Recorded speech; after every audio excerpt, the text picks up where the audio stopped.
जय जोहार संगवारी हो। हमार यूट्यूब पूरी फोटो स्टूडियो ला लाइक करूँ, सब्सक्राइब करूँ और बेल आइकन के बटन ला जरूर दबाऊँ। जय जोहार, जय छत्तीसगढ़। विद्वज्जन ज्ञानीजन अग्रणीजन एवं वात्सल्यमय करुणामय श्रद्धामय माता, आज परम सौभाग्यशाली हैं सज्जनों कि करुणा निधान भगवान श्री राम के आकार करुणा के कारण हम दीन किंचन नबी अपन वाणी का पवित्र करे के लिए स्वर्णिम अवसर आप सबके कृपा से प्राप्त हुई और ऐसे सेवा भाव से जुड़े समस्त श्रद्धालु संत समाज के श्रद्धा पूर्वक नमन करते हुए माँ विद्यादायिनी मानस परिवार सिरसिलाचारमा उच्चतर दस्तर कांचकिर के ढर में कोटिशः प्रणाम के स्वीकार करूँ। जय जय सीताराम। सिया राम में सब जग जानी करो प्रणाम जोरी पानी की भाव से आप सब लोग प्रणाम निवेदित करत स्वीकार करूँ। जय जय सीताराम। अब मानस प्रेमी संत समाज में सर्वप्रथम धन्यवाद देना चाहूँ आदरणीय समस्त ग्रामवासी मणि जिकर विशेष तत्वाधान में भगवान श्री सीताराम जी के पावन कथा के सुंदर से आयोजन हुए हैं। और आप सब लोग धन्यवाद इसलिए नहीं देते कि आप हमला राम कथा के बुलाए है ना, क्योंकि हम नहीं आते कोनो और धन्यवाद दे के पीछे बहुत ही बढ़िया और जबरदस्त कारण ये है सज्जनों कि अपन अपन खुशी अपन आनंद ला हम सब के साथ मिलबांट करके और वो भी भगवान श्री सीताराम जी के पावन कथा के माध्यम से मनाने का प्रयास करत रहते और आप स्वयं तो करत हो, साथ ही साथ हम सब लोग सुंदर से कार्य के अवसर प्रदान करे हो। ऐसा अवसर प्रदान करने वाला आदरणीय समस्त ग्रामवासी बढ़ी के भैया यदि मल्ला एक बार कोटिशः प्रणाम पुनः से धन्यवाद। श्री लक्ष्मी माता के पूजा के पावन अवसर में हमारे ग्रामवासी मढ़ी में आज मानस कथा के और भगवान श्री सीताराम जी की ये पावन कथा का है तो संत जन ज्ञानी जन कहते ते ब्रह्मणे आस्था कथा, अर्थात भगवान की कथा वही है जो जीव के जीवन में आस्था के भाव जागृत करे, जो परमात्मा के चरण कमल में प्रेम उत्पन्न करे, भक्ति के भाव जागृत करे, वो कथा है सच्ची। और जिन कथा ला सुने के बाद हम सबके जीवन में भगवान के प्रति आस्था के भाव जागृत ना हो तो समझ लेना चाहिए सज्जनों या तो कथा कहने वाला ला कथा कहे बने या सच कहूं तो कथा सुनने वाला ला कथा सुने बने, क्योंकि भगवान श्री सीताराम जी के पावन कथा जो जिज्ञासु ला ज्ञानी बनाए के काम करते, प्रेमी ला भक्त बनाए के काम करते और कर्मठ कर्म योगी बनाए के काम करते, ऐसे पावन प्रभु श्री सीताराम जी के पावन कर करके जो मिले वो कर्म, धर धर के जो मिले वो धर्म और मर मर के जो मिले वो मर मर, और ऐसे अर्थ धर्म काम और मोक्ष ये चार फल के देने वाली है भगवान श्री सीताराम जी की पावन कथा था। परंतु ये संसार में आकर के जीव जो है ईश्वर के भक्ति करना ही भूल जाते, भगवान ने याद करना ही भूल जाते और भगवान याद करते हैं तो मात्र दो ही कारण से करते हैं, या तो भय के कारण या तो लोभ के कारण। भय के कारण तो जैसे हम अर्धरात्रि के समय में कोनो रास्ता ले गुजरत हन, हम आधा रात के समय में कोनो रास्ता से गुजरत हन और बीच में अमली के रूप और हम सब लोग पता है वो अमली के रूप में भूत रहता है।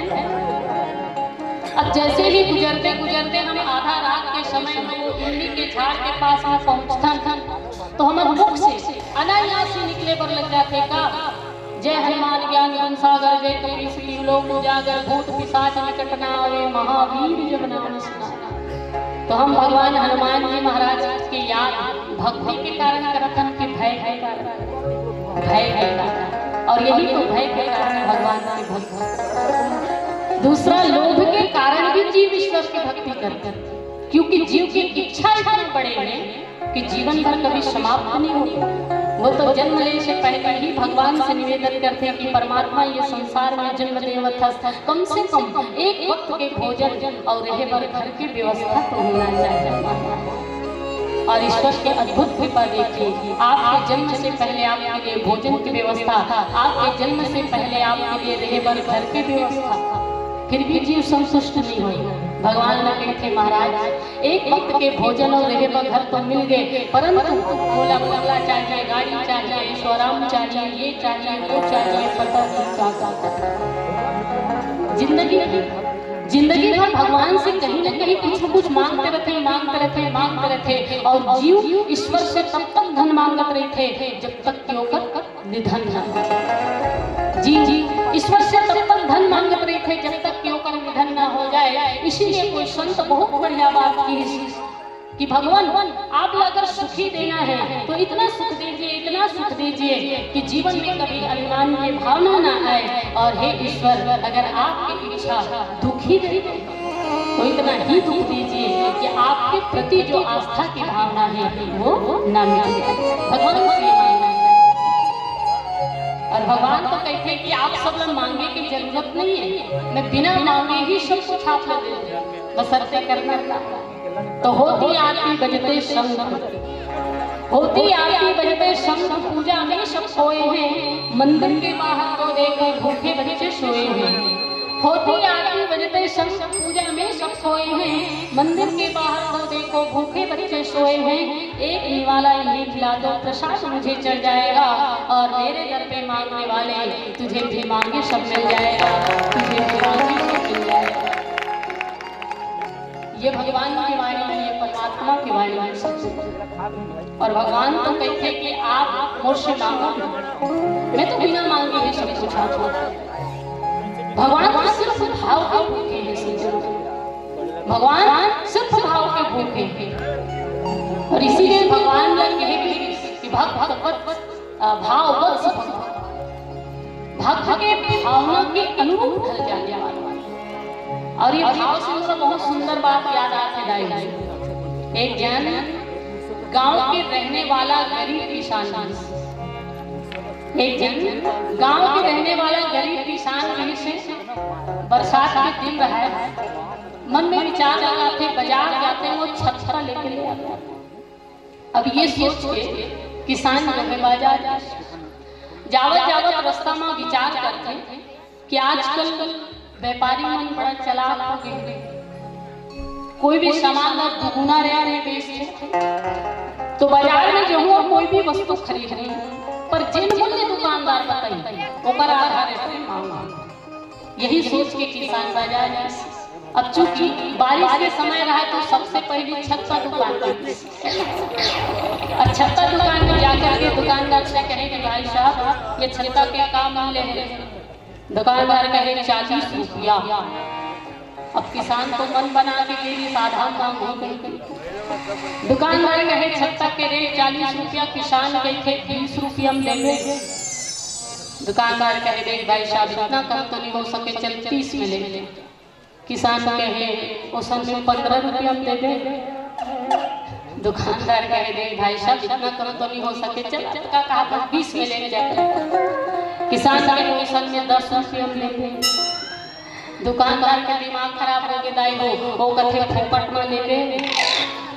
तो वो किसान का कहा है वो सब में ठन तो बताओ, जब बाजार में बिना मोल भाव के छत्ता नहीं मिले, बाजार में बिना मोल भाव के भाजी नहीं मिले, कैसे लाई वो सही कहा था ना। बाजार में बिना मोल भाव के भाजी नहीं मिले, बाजार में बिना मोल भाव के छत्ता नहीं मिले, ये संसार में बिना भाव के कोनो वस्तु प्राप्त नहीं होगी। फिर यही संसार में बिना भाव के भगवान कैसे प्राप्त हो रही सज्जनों। इसलिए जीवन में ईश्वर को प्राप्त करना है तो भाव की आवश्यकता है।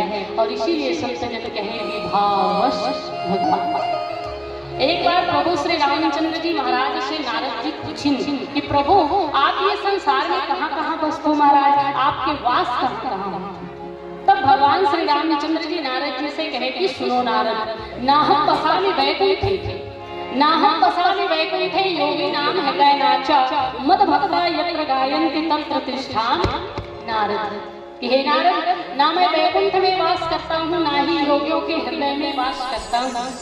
ना मैं वैकुंठ में वास करता हूँ, ना ही योगियों के हृदय में वास करता हूँ। मैं तो वहाँ वास करता हूँ कहाँ, जहाँ मढ़ी में मेरे भक्त समाज मेरी कथा का श्रवण करते हैं, मेरी कथा का गायन करते हैं। ऐसे भक्त के भाव में मैं वास करता हूँ, ऐसे भक्त के हृदय में मैं वास करता हूँ। तो भगवान हम सबके भाव में बसने वाला है सज्जनों, और जिसे जी ईश्वर प्राप्ति की इच्छा है तो जीवन में भाव जागृत कीजिए। यही सुंदर से उपदेश श्रीमद् रामचरितमानस के अब यही श्रीमद् रामचरितमानस के पावन कथा प्रसंग में हम आप सबके बीच चर्चा करना चाहते, क्योंकि हमारे आदरणीय भैया जी की तरफ से आदेश है कि भगवान शिव जी और माता पार्वती जी के विवाह के चारों चरित्र में चर्चा करना है। और भगवान भोले बाबा के विवाह प्रसंग वो तो बड़ा ही अद्भुत है। आओ कैसे ढंगले भगवान शिव जी और माता पार्वती के विवाह होते चर्चा करबो। कर पहले बहुत ही सुंदर भजन बोल श्री रामचंद्र की जय। हम सब चर्चा करेंगे भगवान शिव जी के पावन चारों चरित्र में, जहाँ तुलसीदास जी बहुत सुंदर भाव लिखे। लगे शरण सकल सुर बाहन विविध विमान, ओहि सगुन मंगल सुभग करहि आसराम।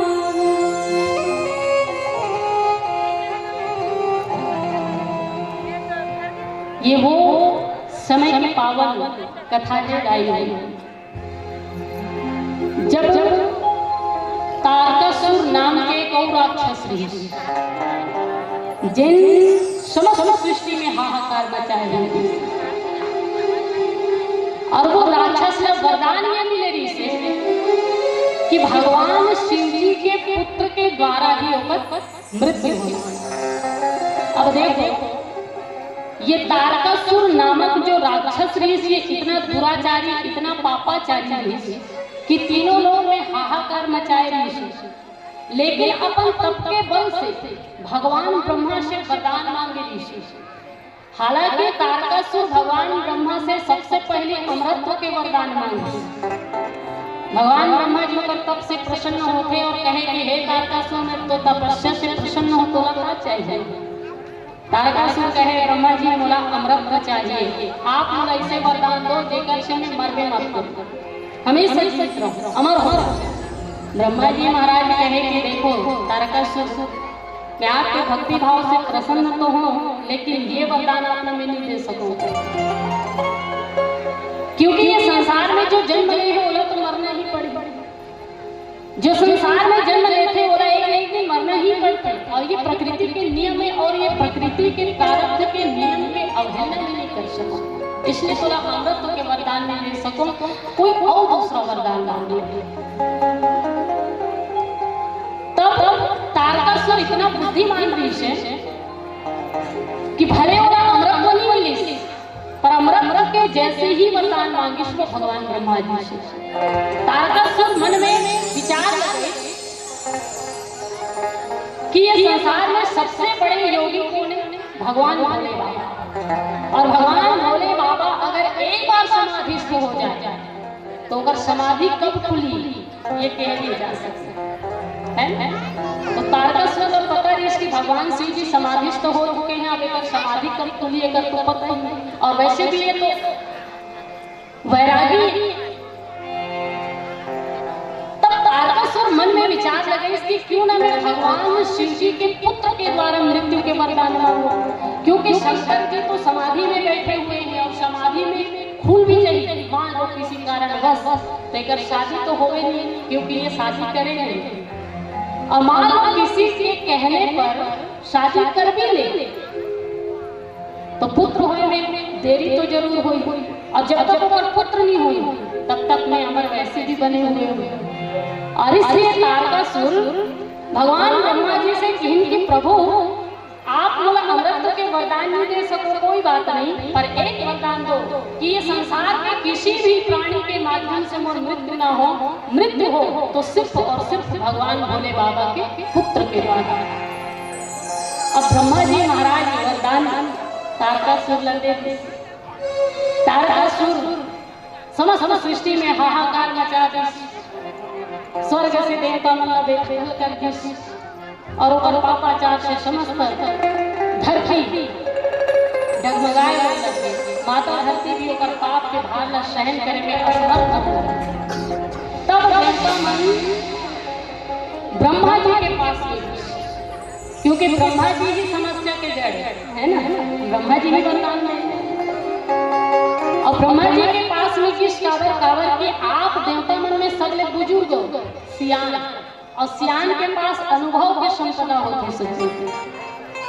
जवान के पास भले ही जोश हो पर होश तो सियाने कर होता। इसलिए जीवन में कभी भी वृद्ध सियान के अपमान नहीं करना चाहिए, सम्मान करना चाहिए, क्योंकि आप सियान के सम्मान करो तो आप अनुभव प्राप्त हो, क्योंकि वो पूरा जिंदगी जी के बैठे हैं और जिन जिन अनुभव प्राप्त करके बैठे हैं वो समस्त अनुभव के ज्ञान आप एक क्षण में दे सकते। इसलिए सियान की कदर इस दुनिया में होना चाहिए। और ये संसार में चलाना है ना, तो सिर्फ जवान के जोश से नहीं चले, सियान के होश की भी आवश्यकता है। जोशी जोश से धर्म काम नहीं बने, होशे होश से धर्म काम नहीं बने। सृष्टि के संचालन को बनाए रखना है तो जोश और होश ये दोनों की होना आवश्यक है। सियान और जवान के विचार अगर एक साथ मिल जाए तो ये संसार में सुख ही सुख है। देवता विचार करें कि ब्रह्मा है, सियान है, बुद्धि के देवता है, वही हमें अच्छा सलाह दे सकते हैं और ये समस्या भी ओकरे द्वारा उत्पन्न हो। तब देवता मन ब्रह्मा जी के पास में जाकर के कहे कि ब्रह्मा जी, तारकासुर के अत्याचारी से हम हतोत्साहित हो चुके हैं, परेशान हो चुके हैं, आप ही कोई उपाय बताओ जेकर से हम एकर से मुक्त हो सके। और तब ब्रह्मा जी महाराज जो है कहे कि अब रास्ता तो कुछ भी नहीं है, इसलिए शिव जी का समाधि से उठाना पड़ गया और कोई दूसरा मार्ग नहीं, क्योंकि शिव जी जब समाधि से उठे होकर विवाह होगी तभी पुत्र होगी, और पुत्र होगी तभी तारकासुर से निजात पाएगी, और दूसरा मार्ग नहीं। और तब इंद्र देवता से ब्रह्मा जी कहे कामदेव को बुलाया जाए। कामदेव प्रस्तुत हो गए लाए हो, और कामदेव कहे कि हम लोग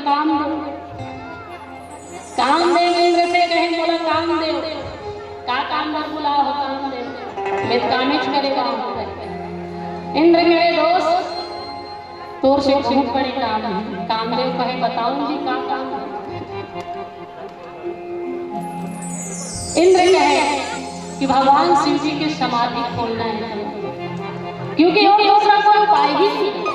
काम के वाण के द्वारा ही शिव जी जागृत किए जा सकते हैं, अन्यथा कर समाधि खोल पाना संभव नहीं। कामदेव तो थरथरा गए, भगवान शिव जी की समाधि खोलना मतलब साक्षात मृत्यु गले लगाना। भगवान शिव जी की समाधि खोलना मतलब साक्षात मृत्यु गले लगाना। और इसलिए कामदेव इंद्र से कहे कि दोस्त मैं जाए तो जम्मू जी पर आवत मोला नहीं देख सको, मोला जावत ही देख सको, आवत नहीं देख सको, क्योंकि जम्मू से वापस नहीं आ। इंद्र कहे मित्र तो जाए नहीं, हम सबके भलाई है, भले से अवश्य है पर जा। काम देवता जाते भगवान शिव जी समाधिस्थ हैं, भगवान शिव जी के ऊपर काम के 6 वाण के प्रहार एक साथ करते हैं। और जब काम के 6 वाण के प्रहार जब शिव जी के वक्ष स्थल में पड़ते, हृदय स्थल में पड़ते, तो भगवान शिव जी क्रोध से भर करके तीसरा नेत्र खोल करके वही कामदेव का भस्म कर देते और समाधि भगवान शिव जी टूट जाती। अब भगवान ब्रह्मा जी महाराज शिव जी के समक्ष समस्त देवता के साथ पहुंच गए। जैसे ही भगवान शिव जी के क्रोध शांत हुई, ब्रह्मा जी समस्त देवता के साथ में भगवान भोले बाबा के समक्ष पहुंची और कहे कि हे भोले बाबा, सकल सुरन के हृदय शंकर परम छाऊ, निज नैन देखन चाहिए नाथ तुम्हारे विवाह। ब्रह्मा जी महाराज कहे कि भोले बाबा आपसे एक निवेदन है। देवता मन का कहना है जी कि हम आज तक काकरो बिहाव के सुंदर अवसर देख नहीं पाया। इसलिए भगवान भोले बाबा बिहाव देख लेते तो हमार नयन तृप्त हो जाती और हम भगवान भोले बाबा बिहाव देखना चाहते हैं। यही चीज का मन की इच्छा है महाराज। भोले बाबा समझ गए कि तुम मोर बिहाव के शुभ घटना देखे के लिए आओ, तुम तो स्वार्थ पूर्ति के लिए आओ और स्वार्थ लाग करे सब प्रीति सुर नर मुनि सब यही देवता मन घलो भगवान शिव जी के बिहाव देखना चाहते हैं। उनका निजी इच्छा नहीं है, उनका स्वार्थ बसे हुए हैं कि कब भगवान शिव के विवाह हो और कब तारकासुर के वध हो और कब मन इंद्रासन में। भोले बाबा कहे ठीक है जी, तुमन मोर बिहाव देखना चाहते हो, मैं तैयार हूँ बिहाव करे बर। लड़की तुम्हें मन ढूंढ ले बिहाव करे बर एकदम तैयार। अब देवता मन असमंजस में पड़ के दाई कि ये भोले बाबा बिहाव तो तैयार हो गए, मंजूरी दे दे, लेकिन अभी अभी काम देवला करत ले मार दी एक बिहाव हो ही गला तो हमार का फायदा। एक बिहाव हो ही तो पर भी हमरा कुछ फायदा होने वाला नहीं है, क्योंकि कामदेव तो मर चुके हैं और कामदेव भी नहीं रही। तो भगवान शिव जी के पुत्र कहाँ से, बिना काम के पुत्र के प्राप्ति कैसे हुई? इसलिए ये बिहाव से भी कोई फायदा नहीं। देवता मन सब निराश हो के दाई है।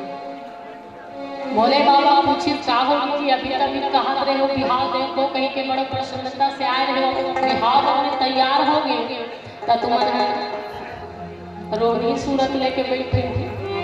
देवता मन कहे महाराज हम एक बात समझ में आते जी ते बिहाव तैयार हो गए, लेकिन काम देव लग मार डरे है तो बिहाव भलो हो ही थमर का फायदा।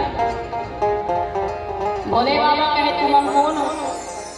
हमन कहे हमन देव। तुमन कौन हो? हमन देवन। और मैं कौन हो? ते महादेव। अब महादेव के रहस्य कोई देव जान जाए। अब मोर रहस्य तुमन जान डार हो तो तुम्ही मन महादेव नहीं हो। इसीलिए देव महादेव में अंतर है। भोले बाबा कहे कि देखो परेशान होने की कोई जरूरत नहीं है। तुमन कहा तो कामदेव मर गए हैं, तुम और बिहाव से तुम्हारा कोई फायदा नहीं है। पर सुनो, मैं काम की प्रेरणा से नहीं, मैं तो भगवान श्री राम की प्रेरणा से मिला। काम की प्रेरणा से, राम की प्रेरणा से। और राम जी जो कराया वो सब मंजूर है। अब तुम्हारा आए से पहले मोल भगवान श्री रामचंद्र जी ये आज्ञा दे के लिए है कि हे शिव जी आप और वचन से सिरोधार्य करो और विवाह के लिए तैयार हो। और मैं प्रभु श्री राम के प्रेरणा से विवाह के लिए तैयार हूँ। चिंता मत करो, तुम्हारी समस्त समस्या के समाधान होगी, ये मेरा पूरा विश्वास है। बहुत ही सुंदर देवता माना भगवान भोले बाबा विश्वास दिला है दाई है। और का भगवान भोले बाबा के विवाह से सचमुच देवता मन के समस्या के समाधान होगी या नहीं होगी, चर्चा करबो। आओ बहुत सुंदर भजन पश्चात बोल श्यावर रामचंद्र की जय। वाहन विविध विमान हो ही सगुन मंगल सुभग करे अप्सरान।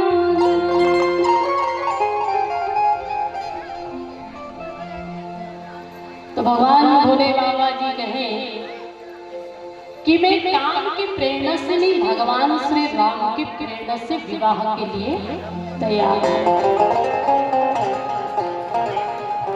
काबर के प्रभु श्री रामचंद्र जी अभी अभी भोले बाबा कही कि भोले बाबा मुलाव से एक वचन चाहिए। भोले बाबा कहे प्रभु आप तो आदेश करो। और तब भगवान श्री रामचंद्र जी कहे कि आप विवाह करो। भोले बाबा कहे ठीक है महाराज, मैं आपके वचन आपके आदेश का सिरोधार्य करता हूं। प्रभु श्री रामचंद्र जी कहे देखो भोले बाबा का सिरोधार्य मत करो, कारण कि आपके सिर में गंगा है। हम आदेश का सिरोधार्य करो तो कहीं बहा मत जाए, गंगा के जल से बहा मत जाए और आप भूल न जाए। इसलिए आप इन्हें सिरोधार्य नहीं हृदय में धारण करो। भोले बाबा कहे लेकिन प्रभु हृदय में तो आप हो और दूसरा के लिए कोई स्थान ही नहीं, इसलिए मैं आपके आदेश का हृदय में धारण तो नहीं कर सकूं, सिरोधार्य ही कर सकता, पर मैं आपके आदेश मानूं जरूर महाराज। मैं आपके लिए विवाह करे बनते हैं। भगवान श्री राम ने कहे चलो अच्छी बात है। भोले बाबा विवाह के लिए तैयार हुए, ही बहुत बड़ी बात है। देवता मन कहे तब तो ठीक है भोले बाबा, अब आपकी विवाह होना तो तय है। ब्रह्मा जी महाराज देवता मन का कहे कि सुनो भोले बाबा विवाह के लिए अभी तैयार हो गए, उनका भी कर वचन बदल जाए, कहे नहीं जा सकता, क्योंकि ये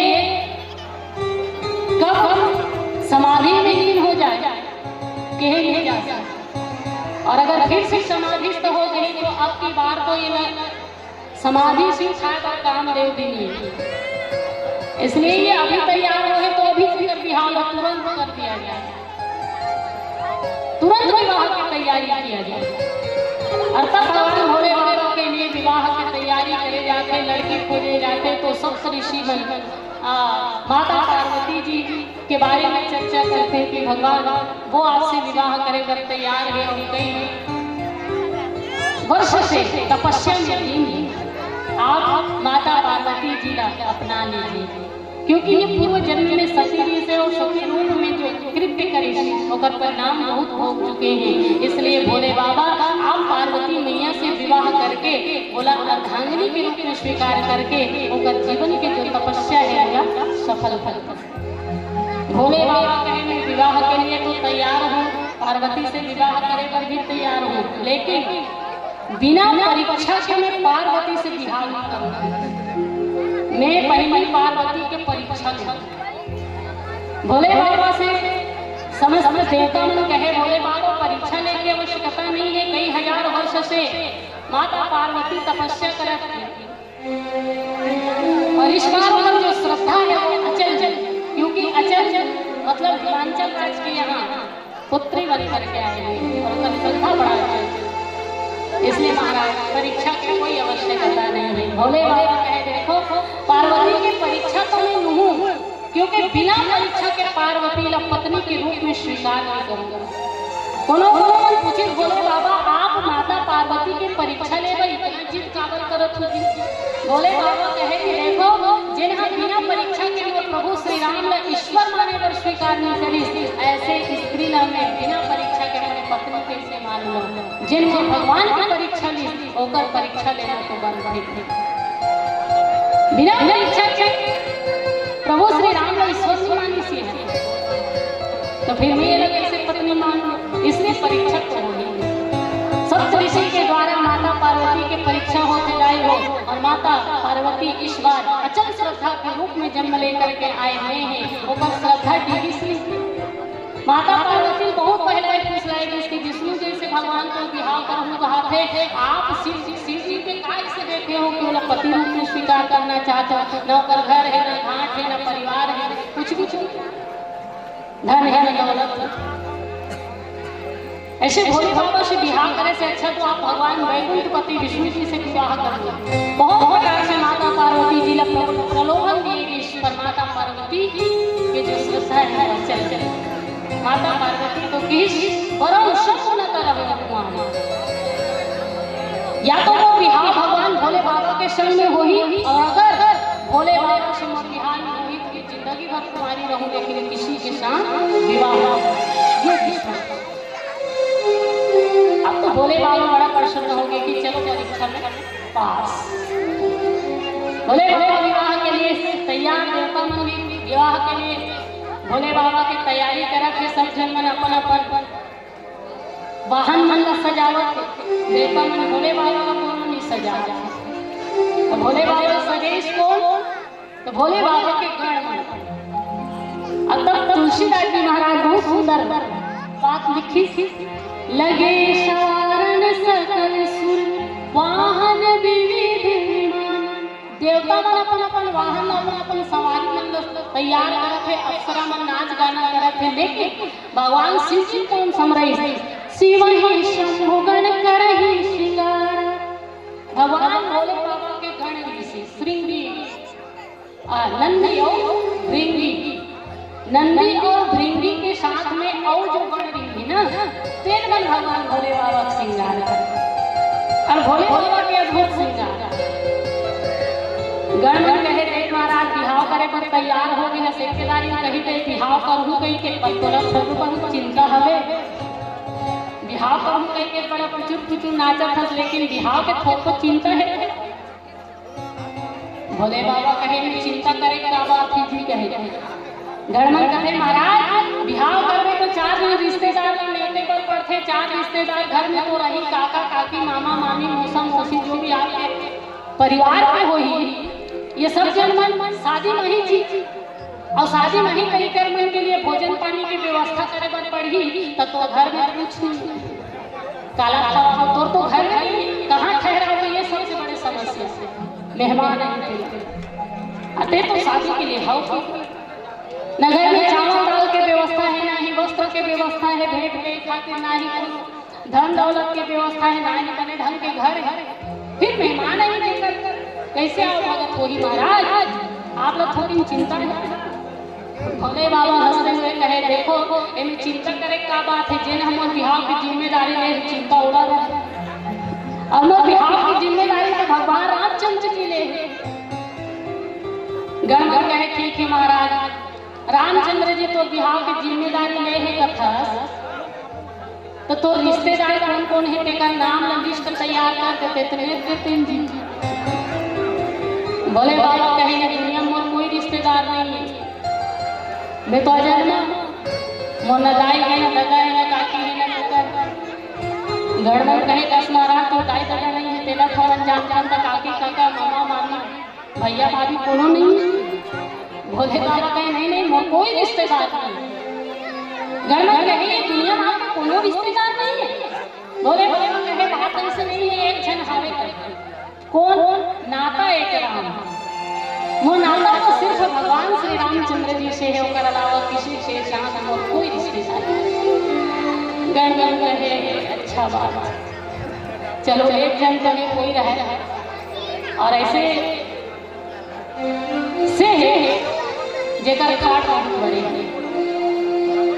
आपके नाता भगवान श्री राम से है कथो तो प्रभु श्री राम के पिता राजा दशरथ तो अयोध्या के चक्रवर्ती सम्राट कोई बात नहीं महाराज आप लोग दूल्हा बनना है तो मुकुट की आवश्यकता पड़ी भी एक काम करो आप भगवान राम लोग कहीं के मुकुट टुकुट मंगवा ले क्योंकि वो राजा है इसमें सोने चांदी के मुकुट तो पड़े छोड़ी तो शादी के लिए आप तो मुकुट मंगवा लो। बोले कहते कि नहीं नहीं मैं ऐसा मुकुट नहीं बना जिन मुकुट ला देख के कोनो ला ईर्ष्या हो जिन मुकुट ला देख के दुनिया वाले ना मोर प्रति जलन हो ऐसे मुकुट के मैं क्या करूं इसलिए मोला मुकुट नहीं चाहिए तो फिर भगवान आप लोग मुकुट की आवश्यकता है शादी करत हो तो मुकुट का के बनाबू जी भोले बाबा कहे जटा मुकुट जटा के मुकुट बना जटा भोले बाबा कहे कि जब जब कोनो मनुष्य के शीश में मुकुट आते पदवी आते ये दुनिया के जब राजा बनते तो कर जलने वाला के भी कोई कमी नहीं रहता। आप देखो जेकर सिर में मुकुट आते जाए और जलने वाला हजारों हो जाते कोई मुख्यमंत्री कोई प्रधानमंत्री कोई राष्ट्रपति बनते ना मतलब मुकुट और तब अगर जलने वाला पर टांग खींचने वाला कईयों पैदा हो जाता है मगर शिष्य करने वाला कब पैदा हो जाता है। इसलिए भगवान भोले बाबा कहे कि जिन मुकुट से मनुष्य के जीवन में ईर्ष्या के भाव उत्पन्न हो ऐसे मुकुट में नहीं पहनना फिर जटा के मुकुट और जटा के मुकुट में पहनूं और जिन अगर कोनो ला ईर्ष्या हो मैं जटा मुकुट पहनूं ये जटा मुकुट ला देख के अगर कोई ला मोर प्रति ईर्ष्या हो जाए तो कोई बात नहीं वो अपन के जटा बढ़ा ले खुद से मुकुट बना ले ईर्ष्या वाले कोई बात नहीं। और भगवान भोले बाबा जटा के ही मुकुट काबर बनाते रहे तो जटा जो है वो त्याग के प्रतीक है और भोले बाबा गृहस्थ में प्रवेश करने वाला है लेकिन जटा के मुकुट बना करके बहुत सुंदर संकेत करते कि आप गृहस्थ में प्रवेश तो करो पर जीवन में त्याग की भावना हमेशा बनी रहे। इसलिए भगवान भोले बाबा जटा के मुकुट बने, जटा मुकुट अहि मोर समान, गर्भ के महाराज ठीक है जटा के मुकुट तो बना दे वो मौर के घलों से कथा पढ़ी थी कोनो जगह ले मौर की व्यवस्था करवाते। भोले बाबा कहे कि देखो मौर ये भौतिक मौर के में उपयोग नहीं करता, मोर तो सर्प के होना चाहिए, जटा मुकुट अहि मोर सांप के मोर। और भगवान भोले बाबा सर्प के ही मोर काबर पहनना चाहते हैं, चर्चा करबो पर पहले आओ बहुत सुंदर भजन बोलो श्रीपति रामचंद्र की जय जय।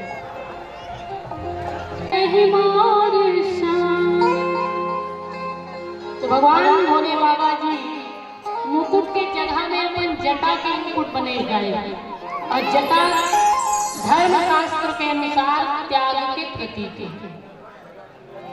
और ऐसे त्याग के जटा भगवान भोले बाबा महाराज जो है बनाते। गणमन कहे प्रभु बिहाव हो जाते दूल्हा बना तो जटा के मुकुट बना है वहां तक तो ठीक है, पर मोर की आवश्यकता पड़ी महाराज बिहाव में मोर अत्यधिक जरूरी है। तो मोर कहाँ से मंगवाओ? भोले बाबा कहे तुम्हारे चिंता करे की बात नहीं है, मैं ये सांसारिक मोर के उपयोग नहीं करता, फिर मोर के रूप में सर्प की व्यवस्था किया जाए।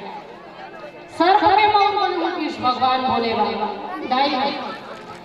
हम सबके सांसारिक विवाह होते तो छिन के मोर बनते है ना, लेकिन भोले बाबा जो है सर्प के मोर बनवाए और सर्प के ही मोर का गणेश भगवान भोले बाबा पेकर पीछे भी बहुत सुंदर कार्य है। सर्प अध्यात्म में काल के लिए और काल स्वरूप सर्प के मोर भगवान भोले बाबा इसलिए बनाना चाहते हैं कि मैं गृहस्थ आश्रम में प्रवेश करने वाला हूँ, शादी करने वाला हूँ, विवाह करने वाला हूँ, और कोई भी मनुष्य जब विवाह करके गृहस्थी में प्रवेश करे तो ये बात के ध्यान रहे कि जो समय चक्र है वो होकर शीश के ऊपर बने बने। समय चक्र से हर मनुष्य बंधे हुए और ये बात ध्यान में रखते हुए गृहस्थ आश्रम में प्रवेश तो करे पर धर्म के आचरण ना भूले। इसलिए भगवान भोले बाबा सर्प के मोर बनाते लाए। गणमन कहे प्रभु सर्प के मोर बन गए, गहना चाहिए महाराज। अब बिहार में दुल्हा बनने तो गहना पहनना जरूरी है। ऐसे आपके लिए गहना की आवश्यकता है, कहाँ से गहना लाया जाए? और आप तो वैसे ही घर द्वार है तो गहना कहाँ से होगी? आप तो वैसे भी बगवा के छाल वाला पेट के बैठे रखो, गहना महंगा तो पहनो। तो पुराना उड़ाना तो गहना है नहीं, नया गहना खरीदना पड़ी। तो भोले बाबा गहना, भोले बाबा जी कहे गहना की भी आवश्यकता नहीं है, सर्प के ही गहना बनाना। कंगन कुंडल पहिरे ब्याला, भोले बाबा सर्प के ही गहना बना के लाए। हाथ में कंगन सर्प के, कान में कुंडल सर्प के, कमर में गर्दन सर्प के। इसीलिए भगवान भोले बाबा सपेरा घलो कहते। सपेरा जो सर्प धारा वही तो सपेरा है। और ये दुनिया में भगवान भोले बाबा जैसे सपेरा को नहीं हुई। सपेरा को सिर्फ टोकरी में सपेरा सांप धरते हैं, परंतु भोले बाबा तो अपन आठों अंग में सर्प धारण करते हैं। ये भोले बाबा तो भोले बाबा कहते कि सर्प के गहना धारण करूंगा। कोई पूछिस कि भोले बाबा सर्प के ही गहना कावर, सर्प के ही गहना कावर पहनना चाहता, तब भोले बाबा जी कहे कि देखो सर्प के एक विशेषता है। असत में सज्जनों सर्प की एक विशेषता है, सर्प के पैर नहीं होते। देखो सर्प के पैर नहीं हो जाए, लेकिन वो आसानी से जमीन में सड़क जाते कि नहीं, रास्ता में नहीं जाते कि नहीं।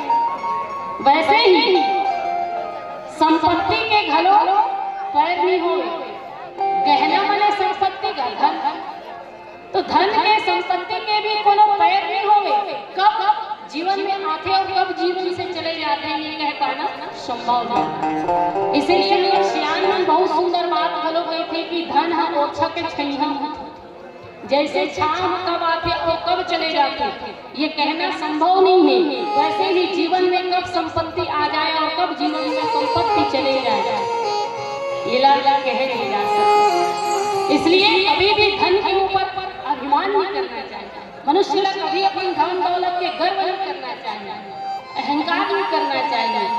अगर आपके पास अभी धन है तो कल के दिन में आप धनहीन भी हो सकते हैं, इसलिए धन का अभिमान तो बिल्कुल नहीं। और इसीलिए भोले बाबा कहते कि ये सर्परंग के गहना में इसलिए पहना हो क्योंकि एकर विशेषता और धन की विशेषता के जैसे, जैसे संपत्ति के पैर नहीं हुए वैसे ये सर्परंग के घलो पैर नहीं हुए। संपत्ति जैसे जीवन में आते और चले जाते वैसे ही मैं ये सर्प के गहना पहन करके संसार वाले को संकेत करना चाहता हूँ कि संसार के सुख और धन और दौलत के ऊपर कभी अभिमान न करें, इसलिए सर्प के गहना। अब गणगणेश महाराज ये सब तो ठीक ही, मऊ सर्प के गहना, सर्प के मुकुट जटा, लेकिन प्रभु दूल्हा बनी है जी, और दूल्हा के लिए सबसे जरूरी सामान जो होते वो तेल है। अब दूल्हा बने तो तेल है तो चढ़ाना ही पड़ी आपको, क्योंकि जब तक आपको तेल है चढ़ी नहीं तो आप दूल्हा कैसे बन। तेल हल्दी के लेपन करना पड़ेगी या फिर तेल चंदन हल्दी चंदन के लेप करना पड़ेगी, पर यहाँ तेल है न हल्दी है न चंदन, आपके ऊपर तेल हल्दी चंदन की उगटन तो है नहीं, पर का चाहे भोले बाबा जी की फिर कि मैं तेल हल्दी चंदन न चढ़ाऊं, फिर तन विभूति पटके हर छाया। भोले बाबा कहे कि मैं तो तन में चिता भस्म के लेप पर जाओ घट में देख के आओ कि अभी अभी आकर चिता जले हुए हैं, और वही ताजा ताजा चिता के भस्म में अपन अन्न में लेप करना चाहता हूँ, इसलिए चिता भस्म के लेप चाहिए। दाई हो भोले बाबा चिता भस्म के लेप अपन जीवन में करते, अपने तन में करते, कारण एक पीछे भी बहुत सुंदर कारण है भाई, और ये सुंदर कारण ये है कि एक मृत व्यक्ति लग खाट में खटिया में 4 व्यक्ति मन बोहे हुए, 4 व्यक्ति खटिया के चारों पूरा ला पकड़े हुए नीचे और मृत व्यक्ति खाट के ऊपर में पड़े हुए, आगे पीछे धान छींचते हुए, गुलाल छींचते हुए लोगों ने एक ही बात कहत जावत रहा है, राम नाम सत्य है, सत्य यही गत्य है, राम नाम सत्य है, सत्य यही गत्य है। ऐसे कहते कहते वो मृत व्यक्ति ला शमशान की तरफ लेकर कहा गए हैं। ये लगे कौन? भगवान भोले बाबा। भोले बाबा जी महाराज बड़ा प्रसन्न हो कि कितना धन्य है ये मृत व्यक्ति, ये मृत शरीर, जेकर कारण भगवत नाम के प्रचार हुआ, जेकी वजह से परमात्मा के नाम के प्रचार हुआ था। भोले बाबा प्रसन्न होकर के वो व्यक्ति मन के साथ में खुद भी कहते हुए चले गए थे, राम नाम सत्य है, सत्य यही गत्य है, राम नाम सत्य है, सत्य यही गत्य है। भोले बाबा भी कहते कहते वो लोगन मन के साथ में चले गए। वो सराहना करते कि ये मृत व्यक्ति के कारण भगवान के नाम के प्रचार हुआ थे, इसलिए भोले बाबा भी राम नाम लेते लेते शमशान घाट पर पहुंचे। ये वही शमशान घाट है जेकर नाम में ही बहुत सुंदर अर्थ छुपे है, शमशान। जी हाँ, सबके शान बराबर है, ना कोई अमीर है ना कोई गरीब है, ना हम कोई नीचे है, ना कोई ऊपर है, ना वहाँ करोड़पति है, ना ही कोई निम्न व्यक्ति है। सबके शान जहाँ बराबर है, सबके शान जहाँ सम, वही संसार। और ऐसे संसार में वो मृग व्यक्ति ला जमीन में ला करके रख दिएगी, और जैसे ही वो लाश जमीन में रख दिएगी, लोगन भगवान नाम के प्रचार करना बंद कर दे, भगवान के नाम लेना बंद कर दे। राम नाम सत्य है, सबका यही व्यक्त है कहना बंद कर दे। भोले बाबा मन में विचार लगाते कि बड़ा विचित्र बात है, ये व्यक्ति जब तक संसार मार्ग में नहीं पहुंचेगी तब तक भगवान के नाम के संचार होत रही से, भगवान के नाम के प्रचार होत रही से। और जैसे ही ये चिता में लेटाएगी, इस आग से जला दिएगी, इस भगवान नाम के संचार करना, भगवान नाम के प्रचार होना बंद हो। लोगों ने अपन वोट करे पर घर में कोनो कहा थे कि आज बोला दफ्तर जाना, लेकिन क्या कर पे घट ना घट के ढहाई पड़ गए। कोनो कहा कि हम बिजली बिल पटाट जाना है इससे, लेकिन ये लोकरा मर के तय ढहाई पड़ गए। कोनो कहा कि आज तो सरकारी छुट्टी दी सेगा, ये छुट्टी के खलो छुट्टी कर सब अपन गृहस्थी के चर्चा करेगा, भगवान के नाम लेना सब बंद कर दे। भोले बाबा सोचिस कि कितना धन्य है ये मृत व्यक्ति जेकर कारण भगवान के नाम के प्रचार हो रही से, और इसलिए जेकर नाम से भगवान के नाम के प्रचार हो, ऐसे मृत व्यक्ति के भस्म में अपन देह में धारण करूं, क्योंकि ये प्रभु नाम के प्रचार के कारण भस्म बने हुए हैं। और इस दिन से भगवान भोले बाबा जो है चिता भस्म के लेप अपन अंग में अंगीकार करते जाए हो, क्योंकि प्रभु श्री राम से भगवान भोले बाबा सबसे ज्यादा इसलिए तो भगवान भोले बाबा जी कहे तन विभूति पटके हरे छाल में हरे चंदन नहीं लगाओ जी, मोर अगर लाना है तो चिता भस्म के लेप लाइए, जिन में शरीर में धारण करूं, तन में धारण करूं। गण कहे भोले बाबा तो विचित्र चरित्र है। अब भोले बाबा से गण कहे महाराज चिता भस्म के व्यवस्था तो हो चुकी है, पर आपके लिए वस्त्र चाहिए। दूल्हा बनूं तो कम से कम अच्छा ढंग से कपड़ा पहनूं, तब तो जी दूल्ही का लोग देखी होकर परिवार के लोग देखी तो कपड़ा लगता है आजकल दुनिया में, क्योंकि व्यक्ति के व्यक्तित्व के पहचान तो आजकल पहनावा से ही होते, वाणी से तो बहुत और भगवान कबीर दास जी एक बात की, व्यक्ति के व्यक्तित्व के पहचान करना है तो वहां पर दो ही तरीके है ना। कोई भी मनुष्य के, कोई भी व्यक्ति के व्यक्तित्व के पहचान करना है तो मात्र दो ही तरीका है जाएगा, शब्द शब्द में भेद है, सबके हाथ न पाओ, शब्द शब्द में भेद है, सबके हाथ न पाओ, एक साथ औषधि करे तो एक साथ कर घाव, एक साथ औषधि करे तो एक साथ कर घाव। व्यक्ति के व्यक्तित्व के पहचान यदि करना है तो दो ही तरीका है, प्रथम पहनावा और दूसरा वाणी।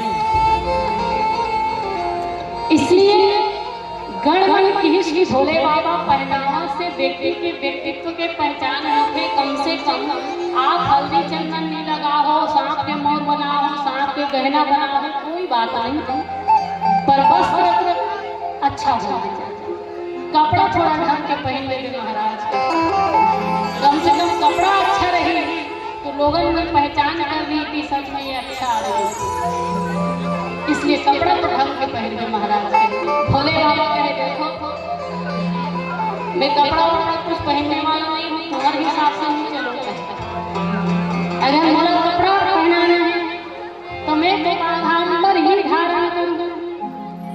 तन विभूति पट के हरि छाला के हरि मतलब होते बाघ, और बाघ के छाला लम धारण करूँ इस भोले बाबा। इसीलिए भोले बाबा बाघांबर धारण करने वाला। भोले बाबा कहे मेरे और लिए बाघांबर की व्यवस्था किया जाए। गण गण कहे महाराज हर बात आप विपरीत करते हो, आप वस्त्र के रूप में बाघांबर धारण करते हो, बाघांबर ही भोले बाबा कहे देखो एक द्वारा भी मैं संसार के लोगों में एक सुंदर से संकेत देना चाहता हूँ कि ये शेर, ये बाघ जिनके खाल में वस्त्र के रूप में धारण करत है, ये बाघ जब जिंदा रही ना, और जिंदा रही तो जंगल में जब ये दहाड़ मारे तो बाघ में एक दहाड़ से पूरा जंगल के जीव जंतु जो है वो थरथरा जाए, कांप जाए।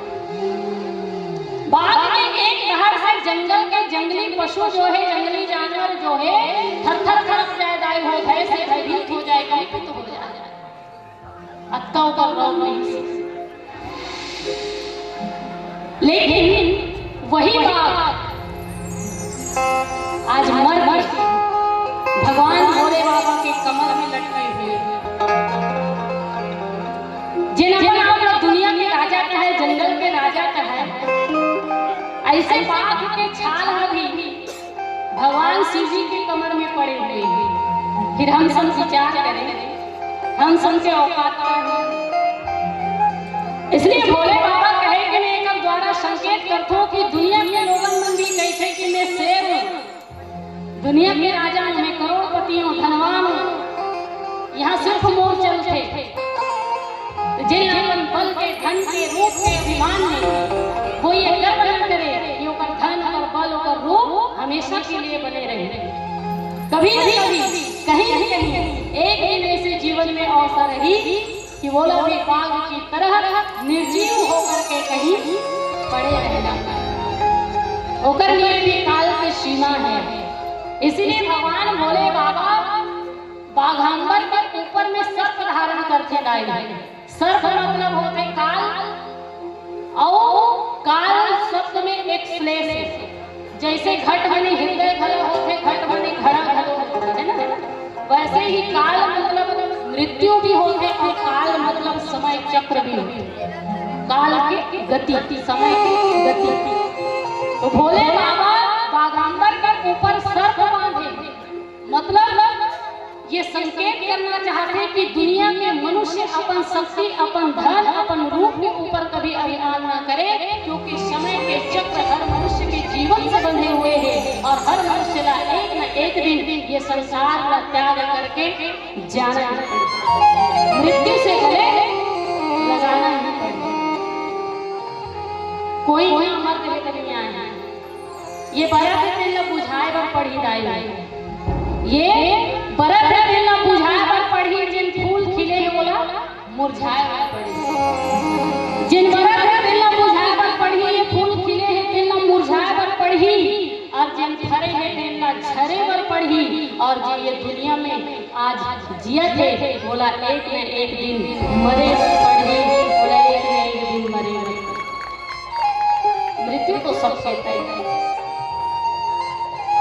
जिंदगी एक बेवफा है, जिंदगी एक बेवफा है, एक दिन ठुकराएगी, और मौत महबूबा है तेरी सांस लेकर जाएगी, मौत महबूबा है तेरी सांस लेकर जाएगी। क्या भरोसा है इस जिंदगानी का, क्या भरोसा है इस जिंदगानी का, आदमी तो बुलबुला है पानी का, आदमी तो बुलबुला है पानी का। एक जन चला गुरुजी ने पूछता है, एक जन लेकर गुरुजी पूछिस कि बेटा तोर जन्म कब हो मेरे, लड़का कहे गुरुजी बुधवार के। अब गुरुजी घर कल पूछिस, अब लड़का घर गुरुजी पूछिस कि बेटा तोर जन्म कब हो, लड़का गुरुजी ने पूछी कि गुरुजी तोर जन्म कब हो है। सॉरी क्षमा चाहूं, उल्टा कहीं पा रहे हैं। गुरुजी लड़का पूछी कि बेटा तोर जन्म कब हो है। लड़का कहे गुरुजी बुधवार के। अब लड़का गुरुजी पूछी कि गुरुजी तोर जन्म कब हो है। गुरुजी कहे बेटा इतवार के। लड़का कहे का बात करथो गुरुजी, इतवार के तो छुट्टी रहते, इतवार के तो छुट्टी रहते, फिर तोर जन्म कैसे। चौदाई है भले ही इतवार के छुट्टी रहते, पर जन्म और मृत्यु के लिए कोई भी दिन छुट्टी के लिए नहीं। जन्म और मृत्यु के लिए कोई भी दिन छुट्टी के दिन नहीं है। जब ईश्वर की इच्छा होगी देह धारण करके दुनिया में आना पड़ेगी, जब ईश्वर की इच्छा होगी देह त्याग करके दुनिया से जाना पड़ेगी। इसलिए ये दुनिया से तो सबला जाना है। नाम शहीदों के डिग्रियां नहीं होती, नाम शहीदों के डिग्रियां नहीं होती, बदनसीब हाथों में चूड़ियां नहीं होती। नाम शहीदों के डिग्रियां नहीं होती, बदनसीब हाथों में चूड़ियां नहीं होती। और सबको लगानी है उस रजिस्टर पर हाजिरी, क्योंकि मौत वाले दफ्तर में छुट्टियां नहीं होती, मौत वाले दफ्तर में छुट्टियां नहीं होती।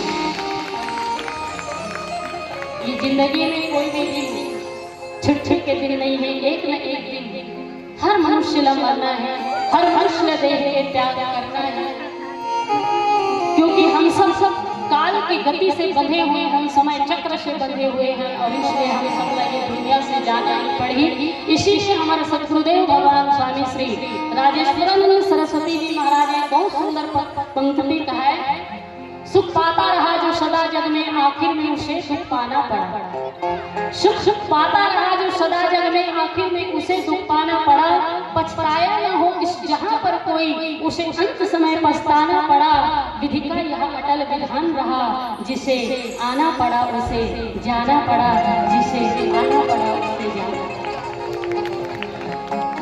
और हमारे गुरुदेव जी ने एक और बढ़िया बात कहा है, जाता नहीं है कोई दुनिया से दूर चल के, जाता नहीं है कोई दुनिया से दूर चल के, मिलते हैं सब यहीं पे कपड़े बदल बदल के, मिलते हैं सब यहीं पे कपड़े बदल बदल के।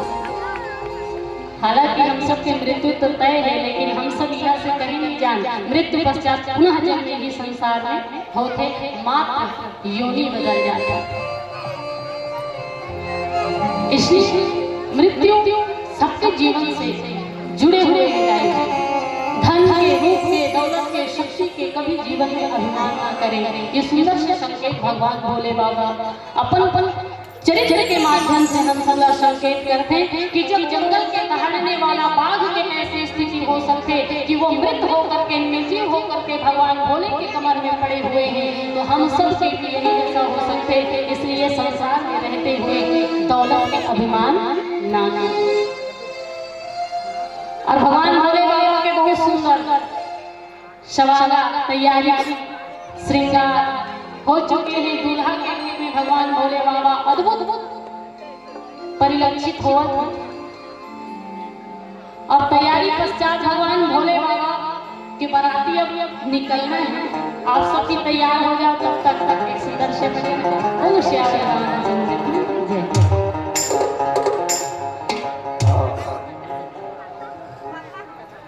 प्रेम से बोला रामचंद्र महाराज। नयन तीन उपबीत भुजन,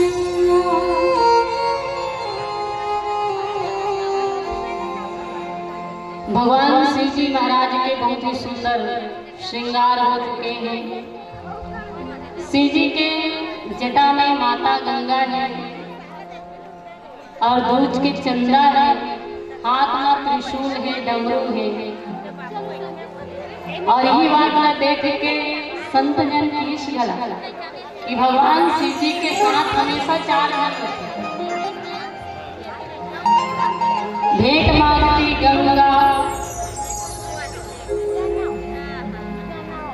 अर्घ मांगती चंद्रमा, भेंट मांगती गंगा, भावे दूध भुजंग को तो भोले के भी भगवान। और ये चार हमेशा भगवान भोले बाबा के संग में रहते हैं। भोले बाबा के अद्भुत तैयारी, अद्भुत श्रृंगार हो चुके हैं भगवान भोले बाबा जी महाराज के। अब बाराती निकलने ही वाला है दाई। नंदी मन, भृंगी मन, समस्त गण है दिन मन। भोले बाबा से कहे भोले बाबा बाराती जाना है, और महाराज बाराती जाना है तो कोई ना कोई वाहन की जरूरत पड़ती। वैसे आपके वाहन तो नंदी जी हैं, हमेशा आप नंदी में घूमो कोई बात नहीं, पर आज दूल्हा बने। और जिन दिन आदमी मन दूल्हा बनते ना, ओकर पास चाहे साइकिल भलो चलता है, पर जब दूल्हा बनते तो किराया में गाड़ी की व्यवस्था, 4 चक्का की व्यवस्था कहीं न कहीं से कर देते। जिकर कर कुछ दिया है वह किराया में 4 चक्का कर लेते महाराज, छोटे से कार की व्यवस्था करी। तो आप भी बाराती जाए कार वार की व्यवस्था कर दूल्हा बने। भोले बाबा जी कहे तुमन बात तो बहुत बढ़िया कहा तो जी, बाराती जाने हैं तो कार वार की व्यवस्था होना चाहिए, लेकिन नंदी नाराज बजे। वो कही कि वाह भोले बाबा, इतना दिन तक तो आप मोर सवारी करो, मोला वाहन बना रहे हो, जी हाँ मोर पर बैठ के घूमे हुए, लेकिन जब आपके जीवन के सबसे सुंदर दिन, सबसे अच्छा दिन है तो मोला ही बुला जाएंगे। और आज मोला छोड़ करके आप कार में जा तुम नंदी नाराज हो जाएंगे, इसलिए मैं नंदी छोड़ के दूसरा वाहन में नहीं जा सकूं, तो मैं बाराती को नंदी में ही चढ़ के जाऊंगी भोले बाबा। इसलिए नंदी अभी सजाया है। पर एक अद्भुत बात यहाँ तुलसीदास जी महाराज ने जिसकी भगवान भोले बाबा ने दाई हो बैल में नंदी में चढ़ के बाराती गीस, पर नंदी में सीधा नहीं बैठी, उल्टा बैठी भगवान भोले बाबा बाराती गीस। और कोनो मन पूछिस भोले बाबा नंदी में ही बैठ के जाओ तो बढ़िया बात है, लेकिन कम से कम सीधा बैठ जाते हो कि उल्टा बैठे हुए, नंदी में उल्टा कर बैठे हो। तब भोले बाबा जी महाराज की देखो नंदी को ने बैल, और बैल धर्म शास्त्र के अनुसार वृषभ कही जाता है, और ये वृषभ ही है जिन्हें धर्म शास्त्र में धर्म के स्वरूप माने गए, है ना। बैल धर्म शास्त्र में धर्म के स्वरूप माने गए। इसलिए प्रभु भोले बाबा कहे कि मनुष्य अगर धर्म आरूढ़ होने के बाद भी ओकर जीवन में कोई परिवर्तन न आए, तो ऐसे धर्म में आरूढ़ होने से कोई मतलब नहीं।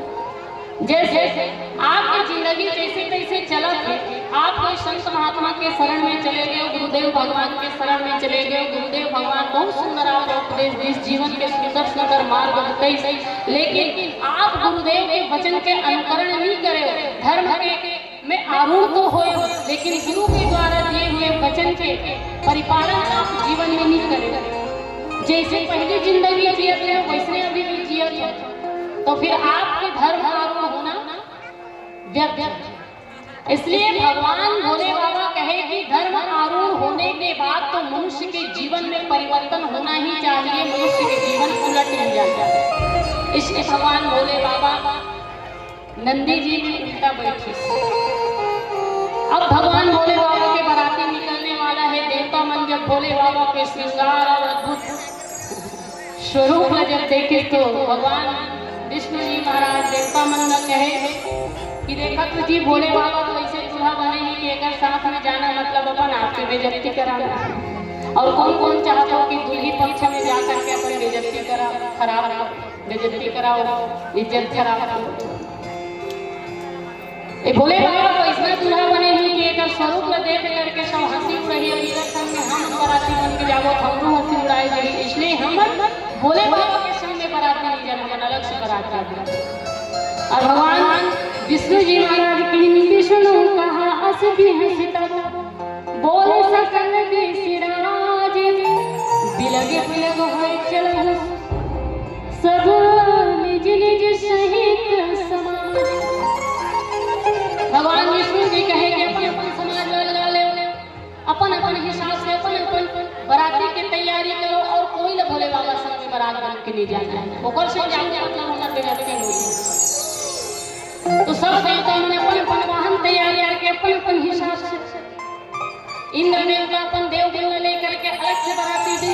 भगवान विष्णु बाबा वैकुंठ से अलग बराती लेकर के समस्त देवता अलग अलग समाज बना करके बिलग बिलग हुए। सब चले जाते बराती भोले बाबा।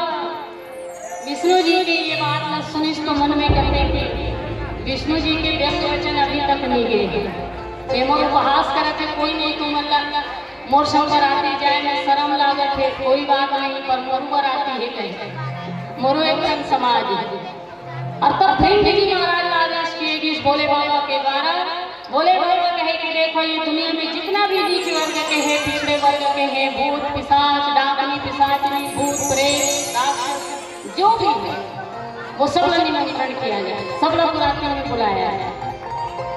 अदाई हो जब भोले बाबा के आज्ञा मिली तो भिंग जी महाराज सब भूत पिशाच डाकनी पिशाचनी टोनही जदवही जत है दुनिया में सब भगवान भोले बाबा के बराती बना करके लिए। अब तुलसीदास जी तो एक बहुत सुंदर व्यंग्य करी तो कहिले भी बुलम काकरो तो मूंछ नहीं है और काकरो बड़ा बड़ा मुंह काकरो मुंह नहीं, काकरो पूरा शरीर भरा आँखी है, काकरो आँखी कोनो इतना तिनका के समान पतला गाड़ी है इसे तो कोनो जरबस से ज्यादा मोटा। काकरो से गला है हावे सिर बसे हवा में उड़ते तो काकरो छड़ है चलते। काकरो मुख जो है वो रक्त रंजित है खून से लथपथ। काकरो हाथ में हड्डी पड़े हुए हैं, कोई मांस के कटोरा भरे हुए हैं, कोई रक्त के कटोरा पकड़े हुए हैं, सबसे अलग अलग स्वरूप, इतना अद्भुत स्वरूप भगवान भोले बाबा के बराती। बाबा ये लोग जब देखिस तो भोले बाबा घला स्वयं हंस कारिस। भोले बाबा सोचिस कितना अद्भुत बराती हो। भोले बाबा भी बड़ा प्रसन्न हो जाते हैं। भोले बाबा ये सब अपनी बराती बने इस कावरदाई हो। कावर के लिए हमेशा हे की दृष्टि से घृणा की दृष्टि से देखा जाए। भोले बाबा ये लीला अपन बराती बना करके सबसे सुंदर से संकेत देते कि दुनिया में जितना भी नीच वर्ग के हैं, निम्न वर्ग के हैं, पिछड़े हुए हैं, गरीब हैं, जिन लोग को सम्मान नहीं करे वो भी संग में है। और मैं संग भी अपने संग में लेना चाहता हूँ, सम्मान लेना चाहता हूँ। तो भोले बाबा सबला सम्मान पूर्वक अपन संग में लेने वाला है। और ऐसे भोले बाबा दुनिया के सबसे पिछड़े लगी अपन साथ में लेकर के अपन बराती बना करके चले जाए। सच में आजकल रही आदमी लेना अपन रिश्तेदार बताए हुए, चाहे वो बहुत दूरिया के रिश्तेदार हो, वो बताही कि मोर ऐसे ऐसे हरे राही शादी पर कोई गरीब है ओकर खासा खास रिश्तेदार की हो तो ओकर परिचय कराना लोगन में जल्दी क्वेश्चन। आज धन दौलत के हिसाब से रिश्तेदारी लिए जाती है, लेकिन भोले बाबा कहते हैं कि रुपया पैसा के हिसाब से रिश्तेदारी नहीं, रिश्तेदारी तो भाव से होना चाहिए। और जो भाव से भरे हुए हो वही रिश्तेदार, जो निम्न भी तो अब तक भगवान भोले बाबा समस्त भूत पिशाच डाकनी पिशाचनी टोनही बैताल सब लोग बराती बना करके अपन संग में लिए जाते हैं। और इधर भगवान विष्णु जी महाराज और समस्त देवता है अपन अपन बराती लेकर के आगे आगे जाते हैं। भोले बाबा के बराती पीछे पीछे चले जाते हैं। गांव के लोगों का नर नारी जब देखिस भगवान भोले बाबा के ये अद्भुत बराती तो दाई हो महतारी ने सोचे मतलब कि ये कैसन दूल्हा है, कैसन रूप बनाए है और कते माता पिता जेकर करम फूटे हैं, जिन्हें ऐसा दुल्हा बेटी लगे हैं, कौन ऐसे करम छंडी है, करम छंडा है जेकर भाव फूट के है, करम फूट के है, जिन्हें अपन बेटी लगा ये सागर दिवालिया के हवाले करे पर तैयार है। सब लोग यही सोच सोच के भगवान भोले बाबा को उपहास करते हैं, कोनो हंसी उड़ावत है, कोनो आश्चर्य से करते हैं।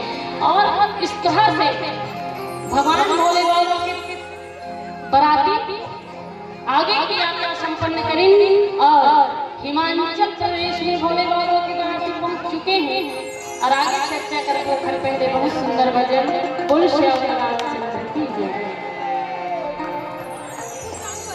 प्रेम से बोला रामचंद्र महाराज की जय। एक हम पत्नी दो तो 1000 रुपये वाला है, आप तो पत्तल परोसो वो मुर्गी में डाल कर सब खाओ। फिर आगे बढ़ी तो करे को हम कुछ नहीं रहा जाएगा। अब पत्री वाला फिर खत मारा बेचारा ये लग गया था पत्री देगा तो वो कहे कि वो मोर बाद में कैसे भी भोजन जो आपका पत्तल परोसो। शाम में की तो सिर्फ घर बैठे गला है, फिर आगे बढ़ी तो सिर्फ गला आके धड़ है। अब पत्तल परोसने वाला की हिम्मत अगर कतक देर ले रही बताओ। ऐसे दृश्य देखने का पत्तल परोसना छोड़ के वो भी वही पत्तल पटक के भाग के पानी परोसने वाला भोजन परोसने वाला काकर में हिम्मत किए से बराती ला भोजन प्रसादी कराए, पानी परोसे सब पत्तल दाल भोजन पटक करके भाग गया। वो मन जैसे तैसे बफर सिस्टम है खाओ जिसने जिसने सूरी से लेके सब भोजन प्रसादी ग्रहण करी। एक तरफ माता मैना आरती के थाल पटक करके अंदर चले गए। गणमण कहे नंदी जी कहे भोले बाबा अब बराती वापिस। भोले बाबा मुस्कुराते हुए कहे छोटे छोटे बात में बराती वापिस हुई थी, बड़ा बड़ा चित्र बात करते छोटे छोटे बात में कोई बराती वापिस हो। नंदी कहे भोले बाबा कोई छोटे बात लगते। दुल्हन के माता मैना आरती के थाल पटक करके लोटा में भरे जल पटक करके अंदर चले गए हैं। अत्ता बड़े सगुन होने के बाद अभी भी तोला उम्मीद है कि वो तोला अपन बेटी दी। भोले बाबा कहे एवे हमार माता मैना के विवेक झलक ये सगुन थोड़ी। माता मैना बहुत विदुषी है। भोले बाबा गणमण कहे महाराज कैसे विदुषी है। भोले बाबा कहे मोर सासू माता बहुत विदुषी है। जब वो मोर जटा में गंगा ला देखी तो मन में विचार लगे कि जेकर जटा में स्वयं गंगा विराजमान हो। ऐसे भोले बाबा छोटे से लोटा पानी देखा के मैं ऊपर प्राण थोड़े करूं, इसलिए माता मैंने लोटा पानी गिरा दी। गणमण कहेगा महाराज आरती थाली खलो पटकी से अगर गंगा के लोटा पटकी पानी पटकी वहां तक ठीक है, आरती थाला कागज पटकी सुई जी। भोले बाबा कहे यही भी हमारे सासू माता के बहुत बड़े विवेक है। कहे कि जेकर मस्तक में स्वयं दूध के चंद्र विराजमान पूरा दुनिया में प्रकाशित करत है। ऐसे भोले बाबा छोटे से दीपक दिखा के ऊपर अपना खड़ी करूं, इसलिए हमारे सासू माता आरती के थाल पकड़ करके अंदर चले गए। ये सब ठीक है जी, चल आपके मस्तक में चंद्र देख करके आरती के थाल पटक के साथ के जटा में गंगा देख करके जल से भरे कलश लपटक के पर भोले बाबा वो डर के मारे अंदर का बर गई डरिस का बर। भोले बाबा कहे ये बात बताओ जी ये दुनिया में ऐसे कौन व्यक्ति है जिन हम काल न देखते भी जाते। दुनिया के प्रत्येक व्यक्ति काल न देख के डरते। अपन सन्मुख जब काल न पाते ना तो हर मनुष्य डर जाते, हर मनुष्य भयभीत हो जाते। और माता मैना के साथ भी यही हुई। माता मैना काल न देखी मतलब सर्प न देखी, सर्प के मौत। माता मैना सर्प के मौत न देखी, काल न जब देखी तो भयभीत हो गए। लेकिन काल से थोड़ा सा अगर नजर ऊपर उठाए रहती तो महाकाल के दर्शन हो जाते। और महाकाल के दर्शन होने के बाद माता मैना भय से नहीं आनंद से भर जाती। पर माता मैना के थोड़ा सा चूक ही हुई कि वो काल नहीं देखते रहेंगे, महाकाल के दर्शन तो वो कर ही नहीं। गणमण कहे वाह भोले बाबा तो आप लोग अभी भी भरोसा है कि माता पार्वती आप लोग ही। भोले बाबा कहे 100% मोला भरोसा है, मोला विश्वास है कि माता मैना वही हाथ से अपन बेटी ला मोला सौंपी। ये भगवान भोले बाबा जो मंगल रूप धारण करके भी मंगल करते हैं, जो मंगल वेशधारी होते हुए भी सबकी मंगल कामना करने वाला है ऐसे भोले बाबा। माता मैना इधर घर के अंदर जाके बहुत व्यथित थे, रोदन करत है, विलाप करत है कि नारद कर हम गाह बिगाड़ा। माता मैना का देर ले नारद ला बड़ा शाबाशी देते रही से कि तोर कारण हमार बेटी बिहाव अच्छा वर के साथ हुआ थे। लेकिन जैसे ही भगवान भोले बाबा के अद्भुत स्वरूप देखे तो माता मैना रोते रोते नारद जी ला गाली देवत है कि हम नारद के से का बिगाड़ करे रहे। जे फल कल्प वृक्ष में लगना चाहिए ऐसे फल बमरी के पेड़ में लगावा थे। ये नारद के कारण आज मोर बेटी पार्वती जे दुनिया के सबसे श्रेष्ठ पति के धारण करने वाली होती वो पार्वती ने ये भूत के साथ ये अमंगल वेशधारी के साथ विवाह करना पड़ी। ये सोच के माता मैना नारद जी की गाली देते हुए व्यथित रोदन करत है, विलाप करत है कि मोर बेटी के कर्म फूट गए हैं, जो ऐसा दुल्हा मिले हैं कौन से जन्म के कर्म ही जेकर चलते आज मोर बेटी ला इतना दुख पाना पड़ा। और आई हुई दुनिया में ऐसे कोनो महतारी नहीं हुई जिन अपन बेटी ला दुखी देखना चाहता। दुनिया के हर माता चाहते कि ओकर बेटी जहाँ भी रहे सुख से रहे, ओकर पाँव में कांटा तक झंझड़े, बोले दुनिया में कोई तकलीफ न मिले, वो बेटी के साथ आनंद मंगल भाव से रहे। हर महतारी चाहती कि वो बेटी जहाँ भी रहे जैसे भी हाल में रहे सुखी रहे। दुनिया में से कोनो महतारी नहीं मिलाई जिन अपन बेटी के अहित चाहे। और माँ के माया एकर तो वर्णन नहीं किए जा सकता। हमन जब तीजा पड़ा जाथन ना तो हमार महतारी मन है लुका छुपा के लुकरा उकरा लगा के रखे। और जब जाथन तीजा पड़ा तो लुका छुपा के लुकरा पैसा रख रही ते लजोत ही एक कल करी जोड़ दे बेटी, एक कल चच्ची जोड़ दे बेटी, ये दे जोड़ दे बेटी, एला ले बेटी। ये तारीफ है। भले उनका बहु गाली दे बोला सहन कर ली, लेकिन बेटी की मैं ये थे कि अपन बेटी के लिए वो गाली सुनना भी स्वीकार है। तो दुनिया में से कोनो महतारी नहीं है दाई जिन चाहे कि वो बेटी के साथ गलत हर महतारी चाहते कि वो बेटी जहाँ रहे सुखी रहे, अगर परिवार सदा खुश रहे। और ये माँ की माया से मुझे एक बहुत सुंदर बात याद आती। एक जन भैया लाइन हो चैत के महीना में रग धाम के समय खपरा लौटावत रहा। खपरा ओकर महतारी जब देखी तो बोला बड़ा पीड़ा है इसकी मोर बेटा आपका धाम में खपरा लौटावत है। खाए के समय होके है लेकिन खाए वाला तुरंत नहीं। महतारी जाके वो अपन बेटा कहते बेटा अब बड़ काम करत रे उतर जा, बासी खावे तहन बेर है ढरकी तहन चढ़ के खा और खा लेबे उतर जा। बेटा की माने दाई खाता है दो तीन मेरा दाई आया के कहा कि बेटा उतर जा रे, बासी खा ले बाद में बेरा उतर ही तहन चढ़ जाबे। बेटा मानबे नहीं करी। आखिर खिसिया के वो महतारी अपन नाती घर कैसे टिपर भोमरम बैठा ओले जरा देखिस ना कर बेटा तो कहे ए दाई नान तू लेकर टिपर भोमरम बैठा है उठा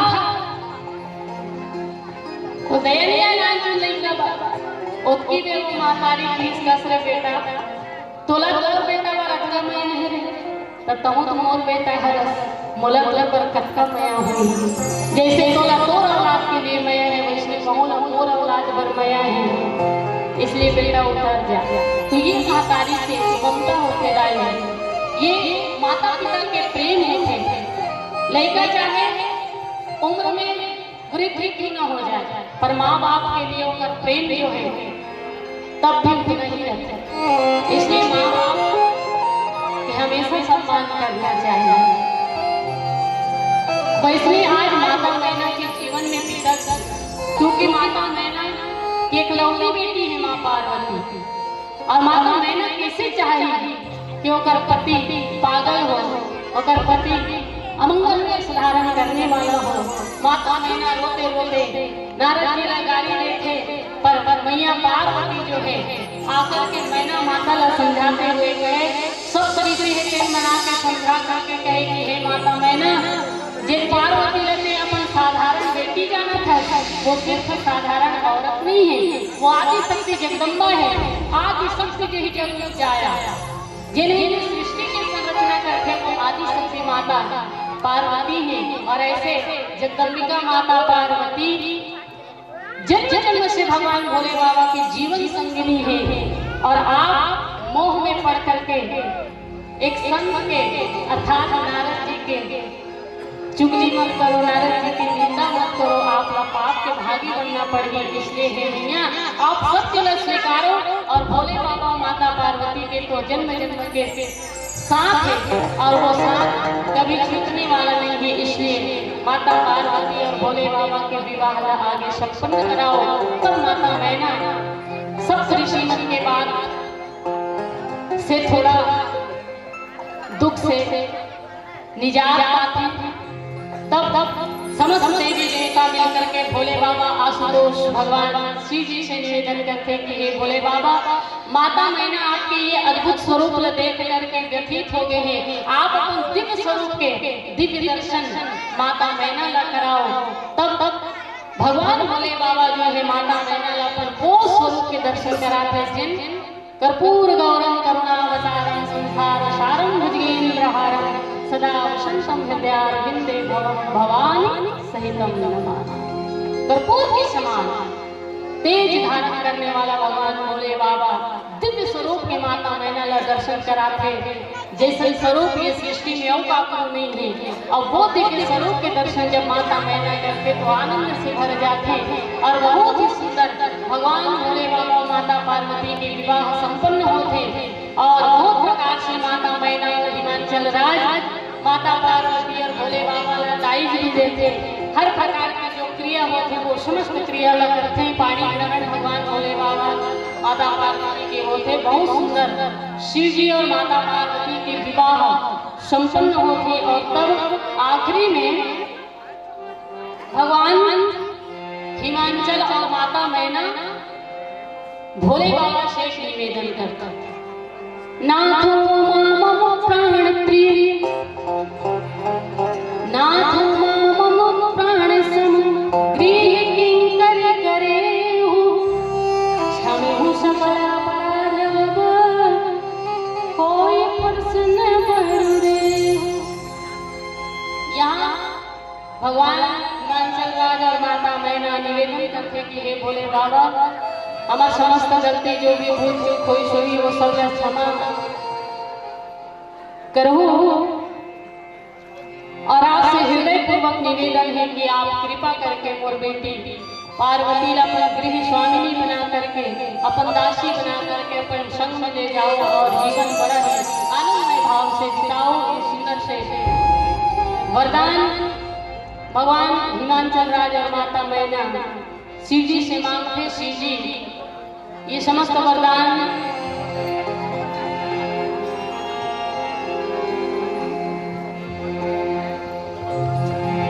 देते हुए भगवान भोले बाबा और माता पार्वती कैलाश पर्वत में निवासरत होते। और कुछ काल बीतने के बाद भोले बाबा और माता पार्वती के गोद में बहुत ही सुंदर शिशु के जन्म होते, जेकर नाम है कार्तिकेय भगवान। और कार्तिकेय भगवान के द्वारा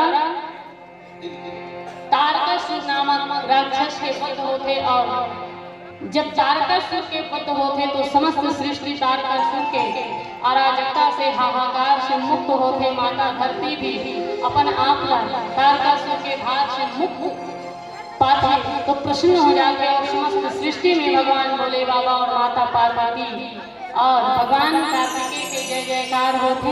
आओ मैं अपन कथा वाणी का यही विराम देते हुए आप सबसे सादर विदाई लेना चाहूँ। एक भजन पश्चात बोल श्री रामचंद्र।